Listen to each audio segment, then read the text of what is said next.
For this session of U of T Talks, I am very fortunate to have the opportunity to introduce today's speaker, Professor Jay Pooley. Professor Pooley is a Toronto-based architect, art director, and journeyman carpenter. His work demonstrates expertise in the design and rapid realization of technically complex set designs and special effects for film production around the world. Recent work includes projects with Lucasfilm, Industrial Light and Magic, OVO Sound, directors Mark Forster and Garth Davis, Google AI, and Arthur/artist Douglas Copeland. Jay's work has collected prestigious awards from every corner of the industry, including a record-setting 8 Lions at the Cannes Film Festival for his design in the Sick Kids Versus campaigns and the Canadian Olympic Committee. Current research projects include design and build studio projects as a way of creating equitable access to mental health resources and community support systems, documentary film studies centered around innovative formats for capturing the experience of architecture. Jay also leads the Daniels Faculty online teaching community, which was an expeditious response to remote teaching due to the COVID-19 pandemic. Jay is the co-creator of the Daniels Radio podcast, which is a new platform with the goal to not speak for the school, but to allow the school to speak. Jay is currently an assistant professor teaching stream at the University of Toronto, where he coordinates the first-year undergraduate design studios, How to Design Almost Anything, which is a title that should sound familiar if you've registered for this chat, and a collaborative design studio with the Faculty of Applied Science, Design plus Engineering, as well as the fourth-year research opportunity program. So with that, it is my absolute pleasure to turn the screen and the proverbial mic over to Professor Jay Pooley. Thank you very much for the introduction. It's pretty pretty humbling to see it all added up, and it makes me think that I probably need a nap at some point here. But it's such a pleasure to be here. It's such a pleasure to be a part of the University of Toronto. It's honestly truly been a dream. The experience of being able to be surrounded by people who are so much smarter than me. Every single day at times. It's a really wild experience, and it's been part of helping me to become the thing that we help students to become here, which is a lifelong learner. So it's kept me really engaged in the world. So I'm going to kick things off. We're going to talk about designing almost anything. We're going to talk about why a degree in architecture or coming to the Daniels Faculty of Architecture is a really good starting point to get your design life started. Thank you for the land acknowledgement. And of course, this is part of our Indigenous leadership at the university at Daniels Faculty. This is Elder Wabagoon, and this is Q-Rock. Q-Rock is an Anishinaabe artist who designed the mural, which is currently on the back of our building. And Elder Wabagoon is an Ojibwe elder who has been help guiding our faculty for the last couple of years now, and we are completely honored by her presence and by the brilliant work of Q-Rock at our faculty. This was my desk in university. This was my desk in architecture school. This is kind of where it started for me. This is where I would sit and think about the things that I wanted to do, the things that I wanted to design, and the things that I wanted to build. And this is some of the stuff I designed. This is oh, sorry, one little adjustment here. This is part of my thesis project. I designed a theater and looked at theater performing arts center as a sacred place, a place for storytelling. A place where like sacred spaces, we would go and share stories about who we are, where we come from, and where we're going. So this is some of the work that I started with. While I was in architecture school out on the East Coast, Dalhousie, I was lucky enough to work for 3 really important architects of our time. This is Brian McKay Lyons, making a drawing on the beach, as he would do. And this is a set of models that I built while working for Brian, which is for this house here, which is called the Two Hulls House in Halifax, Nova Scotia. I was also very fortunate to be able to work for Barton Myers. Barton Myers was one of the sort of the OG modernists here in Toronto. He brought modernism to the city with his former partner, Jack Diamond. So before Diamond Schmidt, it was Diamond Myers, and he was a real trailblazer in bringing modernism to Toronto. And this is one of the theaters that I helped work on, looking through some of the design work and models that I did for that. This is Todd Williams and Billy Chen, and I worked for Todd and Billy in New York City. Todd and Billy taught me everything that I needed to know about the importance of relationships in design.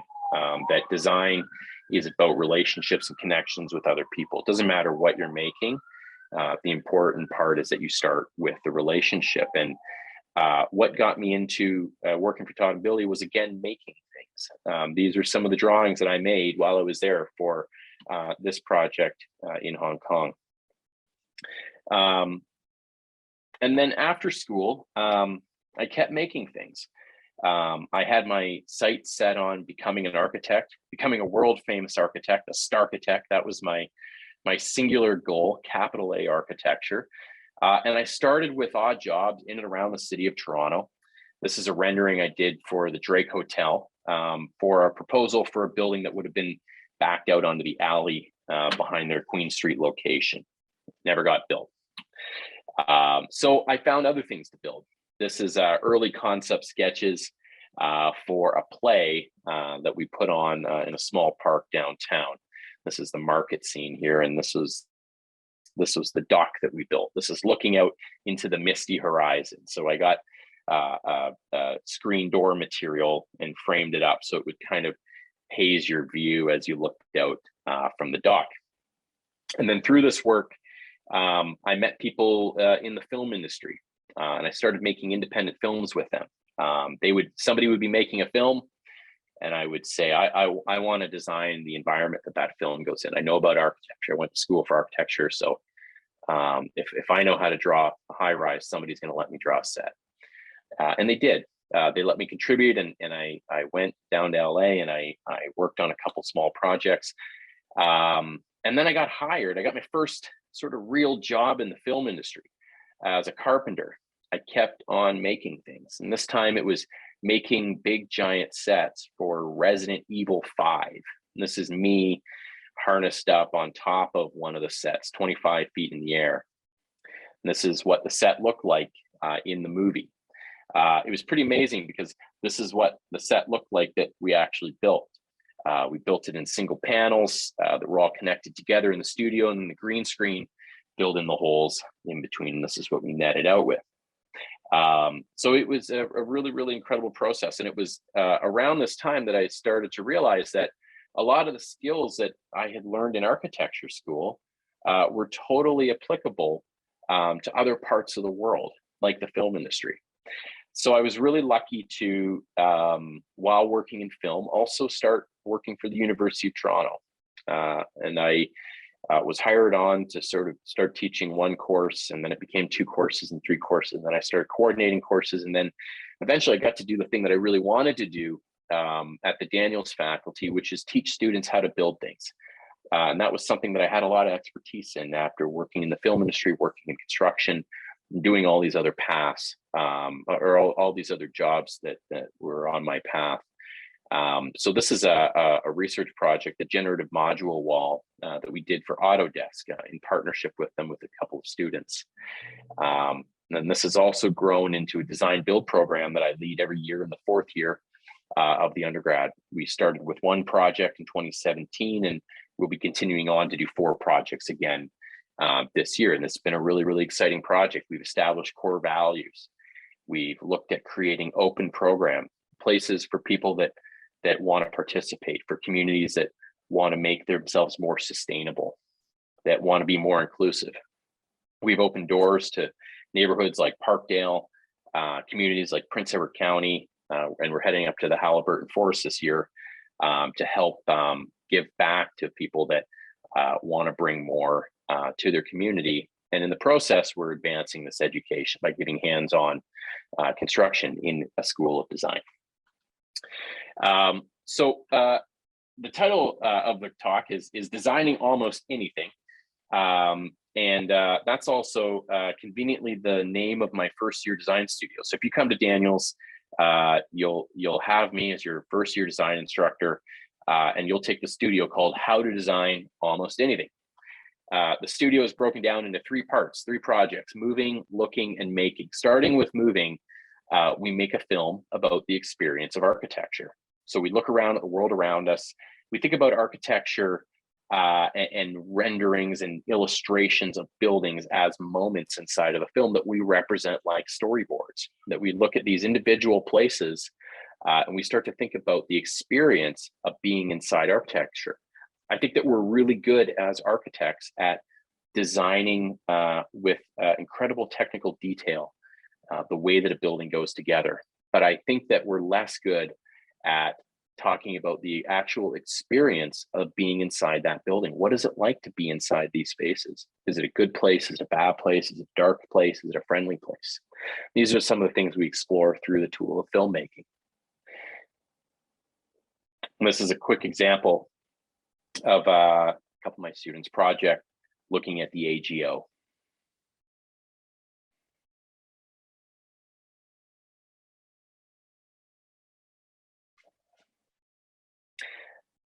And as the film goes on, we see more parts of the building, we have more experiences, and we try to think about the building as a memory, something that is a place to experience and to take moments away from, rather than just a constructed piece of architecture, which we look deeply at in the project Looking. And we look at a case study for architecture based on the Serpentine pavilions. And then we get to make our own piece of architecture in Making. We design a building. We start to break it out into plans and sections and elevations and make a model for it. So through all of this, along with teaching, I've also been able to develop a career as a designer in the film industry.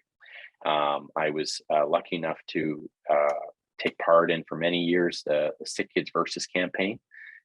This was one of the first jobs that I designed and brought it onto the world stage. I've been lucky enough to work all over the world. I have friends in Kyiv and Ukraine that I worked with closely in the making of a project a few years ago. It's one of the most talented film crews I've ever worked with in my life. And I've worked with the Canadian Olympic Committee more than once. This is a project from 2018, I believe. And then recently, I worked for Lucasfilm. I made a film for Xbox for the introduction of one of their new video games, and which was a really, really incredible experience. It's shot here in Toronto. So I'm curious, I want to ask, how many of you want to be an architect? How many of you right here, right now, definitely want to be an architect? And you're more than welcome to chat in.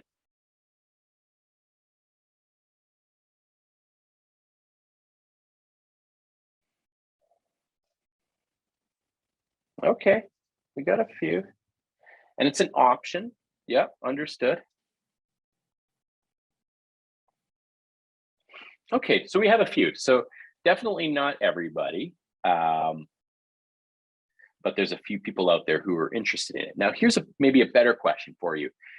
How many of you want to be a creative professional? How many of you just want to make cool stuff for a living?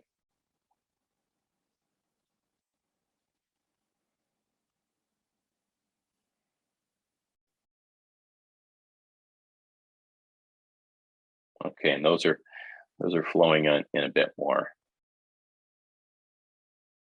but in a different area. Yeah, totally. So that's maybe the more popular response. And if that's your response, you are definitely a lot like me. When I was in high school, I wanted to design sets and theater for a living. I wanted to work in the theater. I wanted to be a set designer. But more importantly, I just wanted to make interesting things.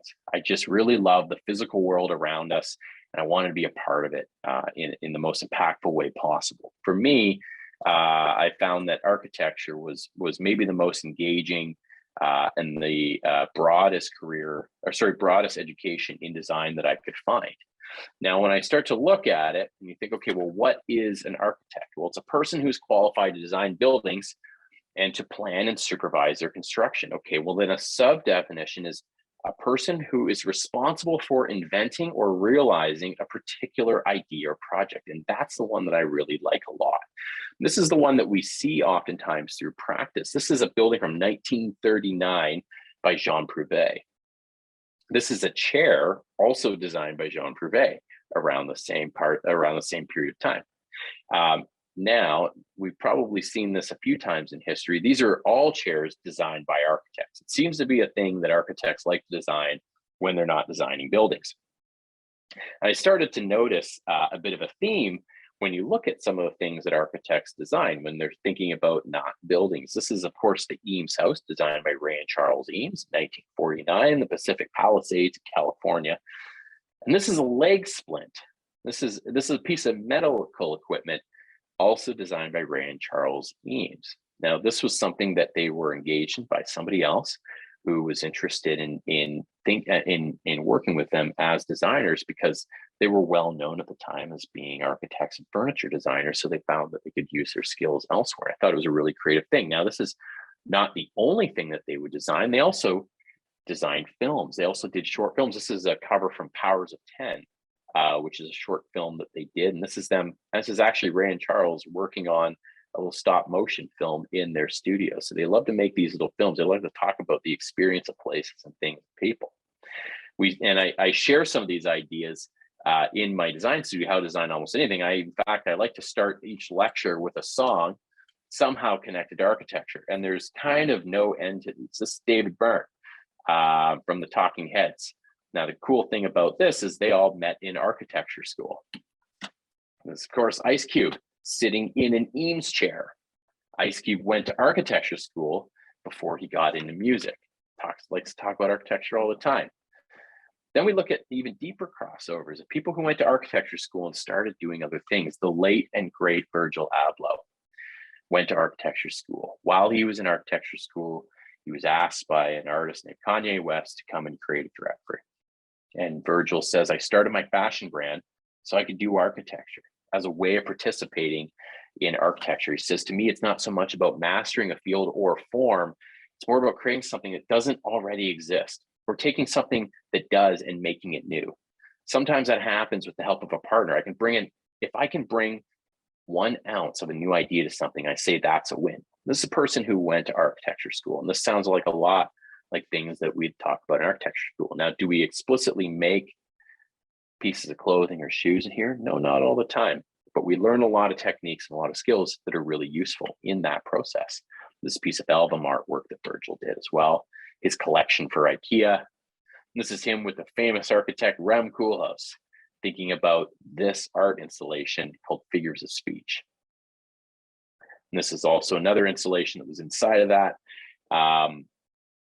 designed by Virgil Abloh.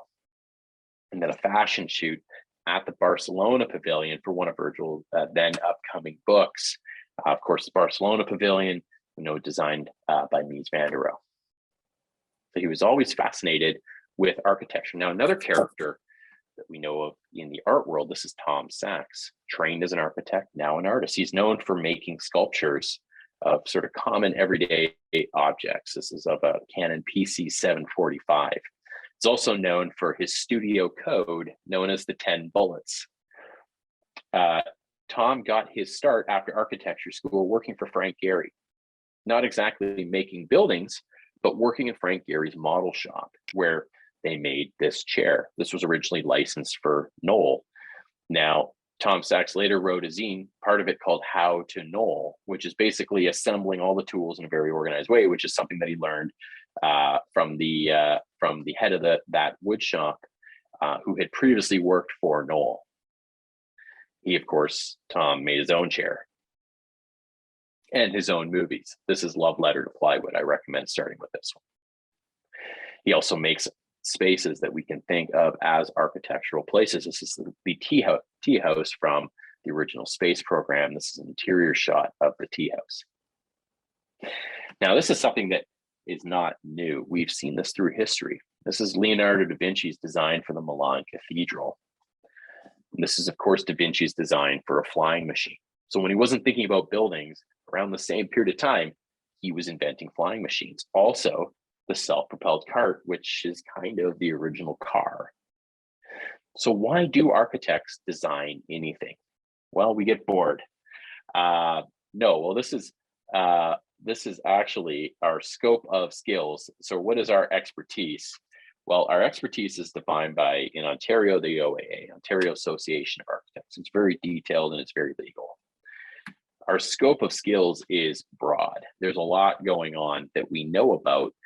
And at Daniels, this is one example. This is a Miro board that links to all of the studio skills that most of our students know by the time they graduate. Whether you're working digital or you're working analog, there's a series of processes that we take to represent our ideas in 3 dimensions.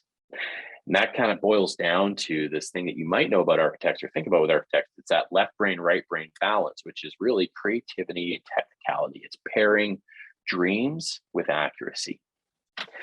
It means reading drawings, text, and images, like this sketch from Olafur Olsen for the Serpentine Pavilion, that as an architect, we can read pretty quickly. We start to understand the formal idea and the programmatic idea and potentially the relationship to site with a little pathway in the right corner.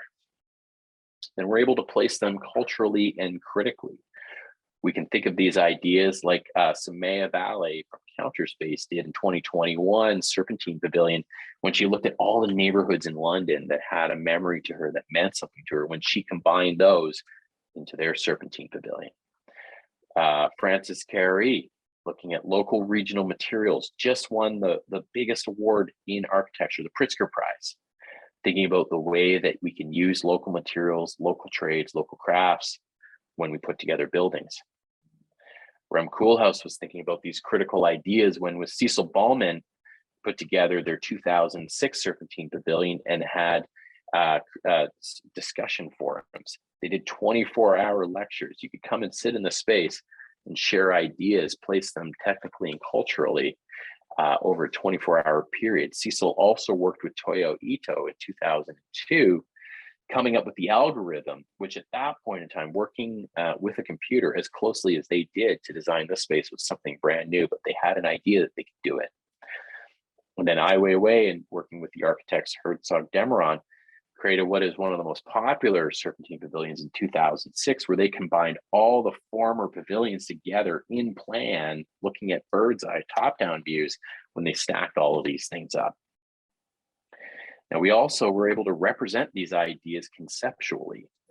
This is really important. This is some of my drawings for a fairly large building complex. And this is where I tend to start with drawings. They're loose and they're fun and they're expressive. And this is taking really complicated ideas and trying to lay them out, parse them out as representationally as possible. Then we're able to evaluate them technically. We're able to add detail and add measurement. This is a pavilion that my students designed a few years ago that was CNC cut out, that was drawn parametrically. Each of those parts were shipped out and cut out individually. And this project started with loose sketches. It started with a loose ideation project, which they were able to attach technical details to. So what does all of this add up to? Well, let me tell you. For us, for architects, it's reading, learning, thinking, and making. Reading for architects means reading drawings, reading books, reading images, and reading buildings, understanding how buildings go together. It's learning through formal concepts, learning about materials, learning about program, which means what's happening inside of the building. What is the goal of the building? Learning about the site. What's the building's relationship to this place? What does it mean to the neighborhood? What does it mean to the people who were there first? Learning about construction details. How does this all go together? How do all the pieces come together? These are all things that we can apply to things that aren't necessarily buildings. Then we start thinking about programmatic evaluation, more complex details. How do all these complicated things happen inside of this envelope? The site analysis, what does all of this mean? What does this relationship mean from this building to this people to this place? Constructability, can you put it together? How much does it cost? What's it going to mean? Do we even know how to build this?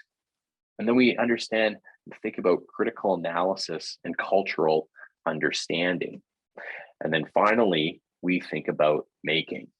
We make drawings, we make construction details, we make 3D models, and this is making conceptual design. These are all the things that I made all the way through my path, my journey, which led to designing almost anything. So thank you very much.